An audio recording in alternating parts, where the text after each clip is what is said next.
Hello' friends, মই আজি চাই আহিছোঁ বাহুবলী খ্যাত প্ৰভাসৰ নতুনকৈ ৰিলিজ হোৱা মুভি চাহু।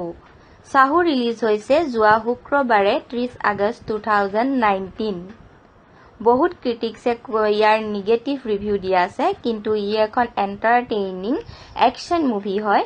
যিসকলে একশ্যন মুভি আৰু হলিউডৰ মুভি চাই ভাল পায় তেওঁলোকে এই মুভিখন ভাল পাব, আৰু প্ৰভাসৰ ডাই হাৰ্ড ফেন্সসকলেতো নিশ্চয় ভাল পাব।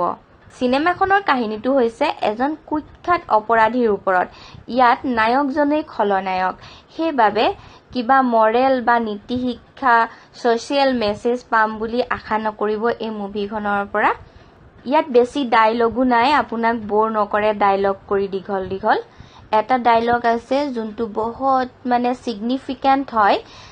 যেতিয়া নায়কজন সৰু হৈ থাকে আৰু ষ্ট্ৰীট ফাইটত তেজত লুতুৰি পুতুৰি হৈ দেউতাকৰ কাষ পায়, দেউতাকে তেতিয়া কয় যে তই যেতিয়া জন্ম হৈছিলি তেজেৰে লুতুৰি পুতুৰি হৈ জন্ম হৈছিলি মাৰ পেটত গুৰিয়াই গুৰিয়াই, আৰু এতিয়া তই বেলেগৰ মাৰ খাই পেলাই তেজেৰে লুতুৰি পুতুৰি হৈ আহিছ।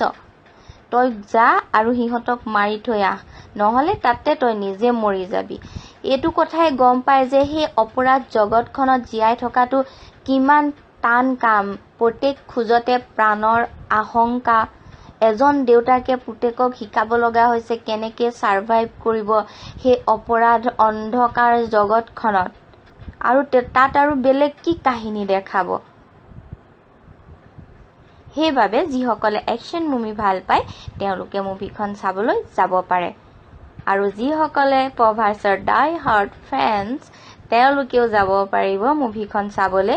শ্ৰদ্ধা কাপুৰ আৰু প্ৰভাসৰ ফিটনেছ ভাল, গানসমূহৰ পিকচাৰাইজেশ্যন বহুত ভাল হৈছে, অষ্ট্ৰিয়াৰ ধুনীয়া ধুনীয়া লোকেশ্যন দেখাইছে, আৰু ডুবাইৰ বিখ্যাত বুৰ্জ খলিফা আৰু বুৰ্জ আল আৰবৰ দৰে ধুনীয়া ধুনীয়া স্কাইক্ৰেপ দেখাইছে, ধুনীয়া ধুনীয়া super car, bikes, just entertainment entertainment and entertainment.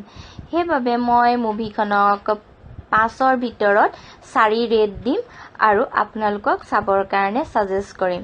Thank U.